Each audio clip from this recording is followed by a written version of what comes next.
எந்த நிகழ்வு பண்ணாலும் அரை மணி நேரத்தில் முடிச்சிருங்க, ஒரு மணி நேரத்தில் முடிச்சிருங்க. இதே திமுக ஒரு நிகழ்ச்சி பண்ணால் அங்கே போயிட்டு காவல்துறை இப்படி சொல்லுவாங்களா? இவங்க வளர்ந்துடக்கூடாது, இவங்க மக்கள் மத்தியில் போய் சேர்ந்துடக்கூடாதுன்னு நினைக்கிறாங்க. அது தவறு. நீங்கள் அவருடைய போஸ்டரை ஓட்டினா கிழிச்சு விட்டுறீங்க, பேனரை வச்சா கிழிச்சிடுறீங்க. சரி, போஸ்டர் பேனரை உங்களால் கிழிக்க முடியுது.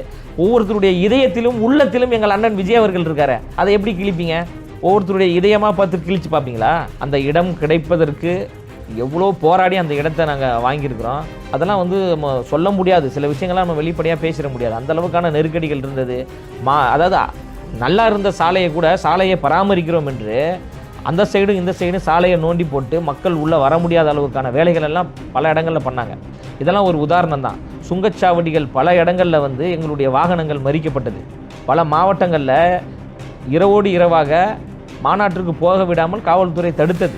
இதெல்லாம் நான் ஒரு சிலது தான் சொல்கிறேன். இது போன்ற பல நெருக்கடிகள். அது காவல்துறை தரப்பில் என்ன சொல்கிறாங்க அப்படின்னா, பாசஸ் ப்ராப்பராக அவங்க வாங்கலை, முன்னாடியே வாங்கலை, எல்லா மாநாடுக்குமே இதான் ப்ரொசீஜரு, அதனால தான் நாங்கள் இதை பண்ண முடியும். எல்லா அனுமதியும் முறையாக வாங்கி தான் எங்கள் தோழர்கள் மாநாட்டிற்கு வந்தாங்க. அந்த மாநாட்டு பணியை சிறப்பாக செய்தார்கள். இப்படி சொல்லக்கூடிய காவல்துறை அதிகாரிகள் இதை கேள்வியை திமுகவை பார்த்து கேட்பாங்களா? திமுக ஒரு மாநாடு நடத்துகின்ற பொழுது நாங்கள் இதை பண்ணுறோம் அதை பண்ணுறோம் அவங்களால சொல்ல முடியுமா?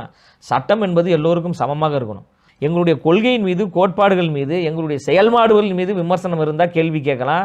அதை நீங்கள் இப்படி பண்ணுறீங்க, அப்படி பண்ணுறீங்க, தப்பு பண்ணுறீங்கன்னு சொல்லலாம். ஆனால் எங்களுடைய செயல்பாடை ஏன் முடக்கிறீங்க? ஒரு இடத்துல நலத்திட்ட உதவிகள் பண்ண முடியல, பேனர் வைக்க முடியல, போஸ்டர் வைக்க முடியல, கொடிக்கம்பத்தம் ஏற்ற முடியல, ஒரு நலத்திட்ட உதவிகள் பண்ண முடியல. எந்த நிகழ்வு பண்ணாலும் அரை மணி நேரத்தில் முடிச்சிருங்க, ஒரு மணி நேரத்தில் முடிச்சிருங்க.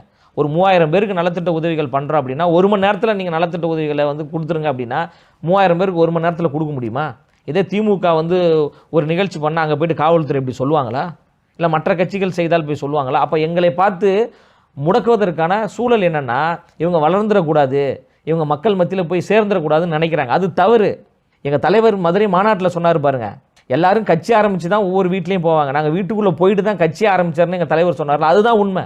தமிழ்நாட்டில் இருக்கின்ற 8 கோடி மக்களுடைய இதயத்தில் எங்கள் தலைவர் தளபதி அவர்கள் இருக்கிறாரு, உள்ளத்தில் இருக்கிறார். நீங்கள் அவருடைய போஸ்டரை ஓட்டினா கிழிச்சு விட்டுறீங்க, பேனரை வச்சா கிழிச்சிடுறீங்க. சரி, போஸ்டர் பேனரை உங்களால் கிழிக்க முடியுது. ஒவ்வொருத்தருடைய இதயத்திலும் உள்ளத்திலும் எங்கள் அண்ணன் விஜய் அவர்கள் இருக்காரு, அதை எப்படி கிழிப்பீங்க?